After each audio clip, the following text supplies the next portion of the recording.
कार्यक्रमासाठी उपस्थित असलेले या संस्थेचे अध्यक्ष आदरणीय रमेश शेठ, ज्यांची नुकतीच जळगाव जिल्ह्याच्या अध्यक्षपदी नियुक्ती झाली असे डॉक्टर जैन साहेब, आपल्या बाजार समितीचे सभापती आदरणीय गणेश बापू, आमचे मित्र प्रवीण दादा, सुनील भाऊ, सचिन दादा, आपले महाराज, काका, ताई, सर्व सन्माननीय व्यासपीठ आणि समोर उपस्थित सर्व विद्यार्थी मित्र, ग्रामस्थ बांधवांनो आणि मित्रांनो, मी पहिल्यांदा डॉक्टर साहेब रमेश शेठ या सगळ्या टीमचं मनापासून अभिनंदन करतो की मी गेल्या 25 वर्षापासून अनेक कार्यक्रम करतोय. काही उद्घाटन असेल, भूमिपूजन असेल, लोकार्पण असेल, अनेक कार्यक्रमांना जाण्याची वेगवेगळ्या माध्यमातून संधी आली. परंतु आज डॉक्टर साहेबांच्या माध्यमातून मला गोपूजनाचा कार्यक्रम घेण्याचा आज जो वेळ आली किंवा प्रसंग आला तो खरोखर वाखाणण्याजोगा आहे, कौतुकास्पद आहे. त्याच्यामुळे मी डॉक्टर साहेब रमेश शेठ आपले मनापासून आभार मानतो की ज्या गोमातेला एक राजमातेचा दर्जा आपल्या युतीच्या सरकारने दिला, आपल्या लाडक्या भावाने दिला, या राज्याचे मुख्यमंत्री की जे या महाराष्ट्रातल्या तमाम भगिनींचे लाडके भाऊ झाले, अशा भावाने एक राजमातेचा दर्जा देऊन खऱ्या अर्थाने या महाराष्ट्रातल्या आणि देशातल्या आपल्या गोमातेला एक सन्मान या ठिकाणी केला. एक ऐतिहासिक निर्णय आपल्या मुख्यमंत्री महोदयांनी घेतलाय आणि त्या निर्णयाचं एक कौतुक म्हणून गोमातेचं पूजन या ठिकाणी मला करण्याचा योग आला.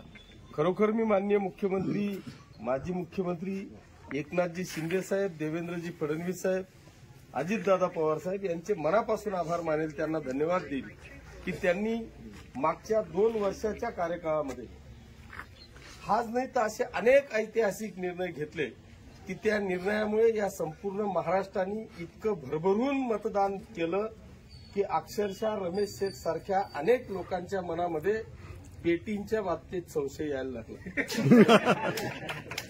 पण ही खरी देण ही गोमातेच्या आशीर्वादाने, गोप्रेमींच्या आशीर्वादाने, या लाडक्या बहिणींच्या आशीर्वादाने की 90% शेठ तुम्ही जरी घरात सांगितलं असेल की मतदान करू नको तरी तुमच्या घरातलं मतदान मला झालेलं आहे. हे प्रेम फक्त लाडक्या बहिणींचं होतं आणि हे चित्र आज संपूर्ण महाराष्ट्रामध्ये पाहायला मिळालं. याचं एकमेव कारण तुम्ही जसं सांगितलं की तिसऱ्यांदा इतिहास या पाचोरा मतदारसंघाचा केला निवडून येण्याचा.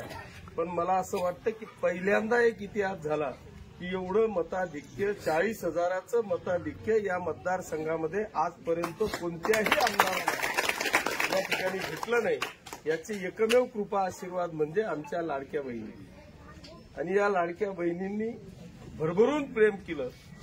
अक्षरशः विरोधक त्या सगळ्या त्या व्हीव्हीपॅट मशीन काय, त्या वोटिंग मशीन काय, अक्षरशः सुप्रीम कोर्टापर्यंत जाय, पुन्हा रिटर्न ये, हे सगळं चाललेलं आहे.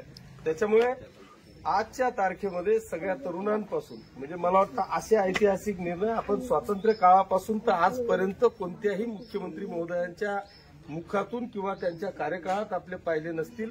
असे निर्णय मला असं वाटतं की या संपूर्ण महाराष्ट्रातल्या तमाम घटकांसाठी असा एकही घटक असा राहिला नसेल की त्या घटकाला न्याय देण्याचा प्रयत्न केला नाही. आणि म्हणून अनपेक्षित असं बहुमत या संपूर्ण महाराष्ट्रामध्ये आम्हाला या ठिकाणी मिळालं. आणि म्हणूनच मी रमेश शेठ आपल्याला सांगतो की आम्ही कुठेच गेलो नाही, हे आमच्यापासून गेले. शिवसेना आमच्याकडे, धनुष्यबाण आमच्याकडे, आम्ही आहोत तिथंच, हेच मशाल घेऊन पळून राहिले. पण एक बी ठिकाणी आग लागत नाही, कुठेच लागत नाही. प्रयत्न केला पण लागले. मशाली घेऊन अनेक ठिकाणी फिरले पण कुठेच आग लागली नाही. मधातच मी सुद्धा निश्चितपणे शेठनी माझ्यावर जरी काय आरोप प्रत्यारोप केले असतील, ही वस्तुस्थिती आहे की आपण राजकारणाच्या पलीकडे मैत्री जपणारे लोक आहोत. रमेश शेठनी शिवसेनेवर प्रचंड प्रेम केलेलं आहे, पहिल्या दिवसापासून शिवसेना. परंतु आज खऱ्या अर्थाने खरंच सांगतो रमेश शेठ की आम्ही होतो तिथेच होतो. फक्त यांचा जो अहमपणा आहे, जो अहंकार आहे, तो अहंकार या आपल्या म्हणण्यापेक्षा तुमच्या वरिष्ठांना नेत्यांना तो नडला. कदाचित एक पाऊल मागे येऊन स्वतःकडे मुख्यमंत्रीपद ठेवण्यापेक्षा खरोखर बाळासाहेबांना अपेक्षित असलेल्या एका प्रामाणिक शिवसैनिकाला जर का मुख्यमंत्रीपद दिलं असतं तर कदाचित ही वेळ आपल्यावर पाहायची आलेली नसती. ही वस्तुस्थिती आहे की ज्या माणसाने पूर्ण आयुष्यभर संघर्ष केला, संघर्ष करून संघटना वाढवण्याचा प्रयत्न केला, पण आपल्याला फक्त आपल्याच घरात पाहिजे आणि त्याचं उत्तर मला वाटतं मी देण्यापेक्षा या महाराष्ट्रातल्या तमाम जनतेने आज या ठिकाणी दिलेलं आहे. ज्या गोमातेला आपण सगळेजण मानतो त्याच गोमातेच्या विरोधात आता तुम्हाला प्रचार करावा लागणार आहे. बघा थोडी वेळ जर तुम्ही इथंच थांबले तर तुम्हाला विरोधात प्रचार करावा लागेल. आम्ही गोमातेच्या समर्थनार्थ आहोत आणि म्हणूनच असा ऐतिहासिक निर्णय आपल्या युतीच्या सरकारने या ठिकाणी घेतला आणि म्हणून आपण काळजी करण्याची आवश्यकता नाही. मला असं वाटतं की या कोल्ह्याला प्रचंड न्याय आदरणीय तात्यासाहेबांपासून माझ्यापर्यंत आपण प्रचंड न्याय असा देण्याचा प्रयत्न केला. अर्थात कोल्हे गावाने सुद्धा एक चांगल्या पद्धतीचं प्रेम गेल्या अनेक वर्षापासून आमच्या पाठीशी दिलं आणि म्हणूनच आपण जर का पाहिलं तर मला वाटतं थेट कोल्ह्यापासून आटलगाव पिंपळगाव पर्यंतचा रस्ता आपल्या कार्यकाळातच झाला. हाच रस्ता म्हणजे जो रस्ता आज तुम्हाला दिसतोय की जो पिंपरीपासून इकडे जातोय तो 25 वर्ष तुम्ही खडीकरण पाहत होते, परंतु स्टेशन पासून तर थेट पिंपळगाव पर्यंतचा रस्ता डांबरीकरण हा मला वाटतं कोलेगावासाठी आपणच दिला. ज्या पुलाचं काम आपण पाहिलं ते पुलाचं काम आपण कंप्लीट करण्याचा प्रयत्न केला. सबस्टेशन आपण या ठिकाणी मंजूर करण्याचा प्रयत्न केला. त्यानंतर आता ज्या पुलाची फरचीची तुम्ही मागणी करताय तेही मंजूर आहे. फक्त आता काम ते टेंडर होऊन वर्क ऑर्डर व्हायची शिल्लक राहिलेली आहे. विकास काम या विषयावर कुठल्याही प्रकारचा प्रश्नच उद्भवत नाही. जे शेतीचे रस्ते आहेत या पाचोरा आणि भडगाव तालुक्यामध्ये 800 किलोमीटर शेत रस्ते आहेत, त्याच्यापैकी 400 किलोमीटर शेत रस्ते आपण मंजूर केलेले आहेत. आणि माझा मानस आहे की येणाऱ्या काळामध्ये एकही शेत रस्ता या 4 महिन्यात म्हणजे मे एंड पर्यंत 100% रस्ते आपल्याला कसे पूर्ण करता येतील हा प्रयत्न माझा असणार आहे. परंतु माझी विनंती रमेश शेठ आपल्याला महाराज आहेत, काका आहेत, असे ज्येष्ठ लोकांनी गावात बसून शाकूबाई आपण बसून लोकांची मानसिकता तयार करणं गरजेचं आहे. लोकांना रस्ताही पाहिजे, माझ्या शेताची 1 इंचही जागा जायला नको, ही जी मानसिकता आपल्या लोकांची आहे ही मानसिकता कुठेतरी आपल्याला कमी करणं, ती बंद करणं हे खूप गरजेचं आहे. शेती तुमची, बैल तुमची, गाडी तुमची, माल तुमचा आणि शेत रस्ता मागायचं पण तुम्ही, पण काम करायला आल्यानंतर तू इकडे घुसू नको, तू तिकडे घुसू नको, हा जो काही प्रश्न आहे हा प्रश्न जोपर्यंत तुम्ही सोडवत नाही तोपर्यंत रस्ता होऊ शकत नाही. याच्यावर तुम्ही ज्या रस्त्यावर 15, 20, 25 शेतकरी आहेत त्या 100% शेतकऱ्यांनी 100 रुपयाच्या स्टॅम्प पेपरवर मला सह्या घेऊन या की आमची ना हरकत आहे. दोघं वर्क ऑर्डर घ्या, बाकी वर्क ऑर्डर घ्या. मी तुम्हाला 8 दिवसाच्या आत वर्क ऑर्डर देतो, तुम्ही कामाला सुरुवात करा. किशोरप्पा बसलेला आहे. पण जोपर्यंत त्या शेतावरचे 100% शेतकरी स्टॅम्प पेपरवर सह्या देत नाही तोपर्यंत रस्ता होऊ शकणार नाही. वास्तविक आपल्या युतीच्या सरकारने तुम्ही ज्या काही अटी जाचकाठी सांगितल्या त्या इलेक्शनच्या आधीपर्यंत बरोबर होत्या, पण तुम्हाला आरोप करायचे होते. पहिला जो रेशो होता तो 40-7चा होता, आता 90-10चा आहे. आता जर का तुम्ही 10% मजुरांकडून काम केलं आणि 10चे 10% बुडून गेले असं जरी समजलं तरी 90% निधी हा स्किलचा आहे.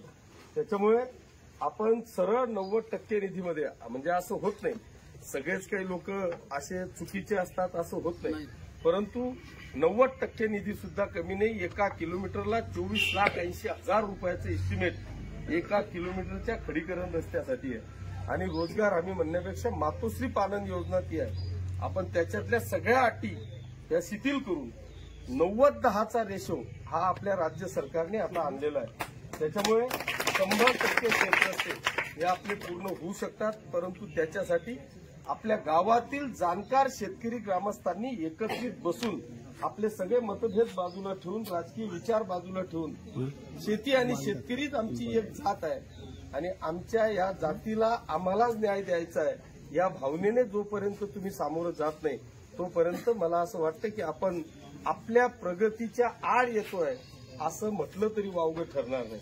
कारण आज माझ्या समोर मी जरी 400 किलोमीटर रस्ते मंजूर केलेले होते, रमेश शेठ मी आज कोणत्याही गावात गेलो तर माझ्या समोर येणारा प्रश्न फक्त शेतरस्ता होता. कारण आपण विकास कामं इतकी केली होती की लोक आता सांगू शकत नव्हते की आमच्या गावात काय करा. ते फक्त एवढंच सांगत होते की आम्हाला शेतरस्ता द्या, पण त्याच्यातली ही जी काही मेन आडकाठी होती ती आपल्याला नडत होती. आपण 300-350 किलोमीटर रस्ते मंजूर केलेले आहेत. जसं तुम्ही सांगितलं की तुमच्या गावातले सुद्धा 2 रस्ते मंजूर आहेत. वर्क ऑर्डर पण झालेली आहे. म्हणजे आता ती पण आता वर्क ऑर्डर लगेच बसलो मी एक दिवशी पंचायत समितीत मिटिंग घेतली की वर्क ऑर्डर तुमच्या हातात देतो, म्हणजे तो वाद नाही. परंतु आपल्याला हे सगळे रस्ते 100% रस्ते आपण करू शकतो, पण याच्याकरता आपण सगळ्यांनी पुढाकार घेणं हे अत्यंत गरजेचं आहे. मी हरकत नाही एक चांगल्या कार्यक्रमाला या ठिकाणी आलो. डॉक्टर साहेब त्याचे जिल्हाध्यक्ष झालेले आहेत. निश्चितपणे डॉक्टर साहेब आपण गोशाळेला, गोमातेला आज राजमातेचा दर्जा दिलेला आहे. आपल्याला खऱ्या अर्थाने हा राजमातेचा दर्जा देणं हे अत्यंत गरजेचं होतं की ज्या गोमातेला आपण आपल्या हिंदू संस्कृतीमध्ये आपण तिच्या पोटात आम्ही पहिले चित्र बघायचो की 33 कोटी देव आपल्याला त्या गायीच्या याच्यामध्ये दाखवायचो.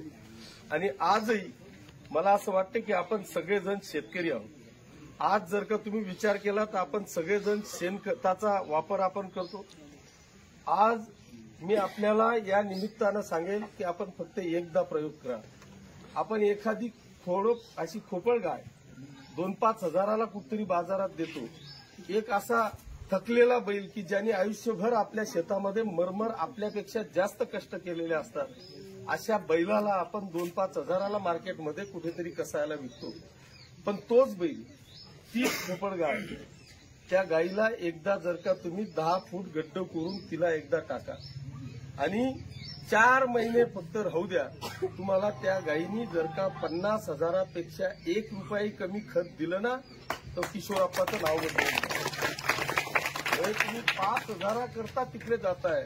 पण त्याच 5 हजाराची गाय, 5 हजाराचा तो माकड भाकड बैल जर का तुम्ही 10 फूट गड्ड करून त्या शेतामध्ये पुजला आणि 4 महिन्याच्या नंतर जर का ते खत तुम्ही तुमच्या 2 एकर शेतीला दिलं तर तुम्ही आतापर्यंत जेवढं शेणखत दिलं असेल, जेवढं रासायनिक खत दिलेलं असेल, जेवढं सेंद्रिय खत दिलेलं असेल त्याच्या 100 पटीची किमया त्या 4 महिन्याच्या एका बैलाच्या खतात आहे.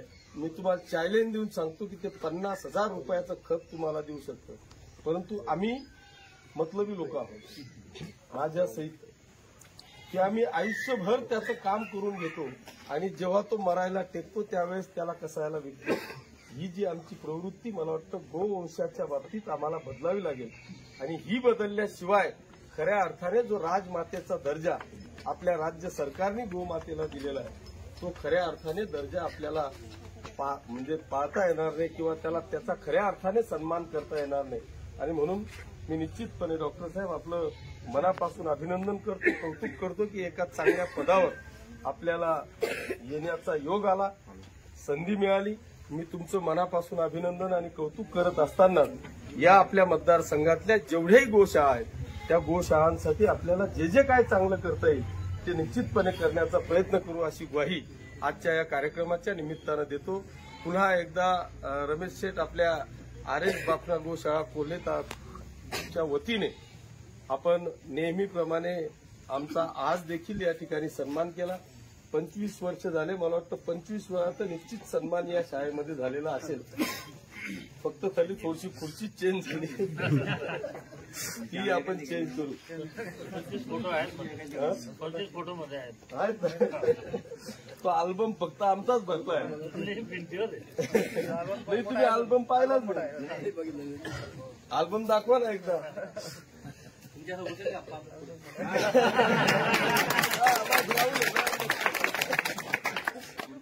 हरकत नाही.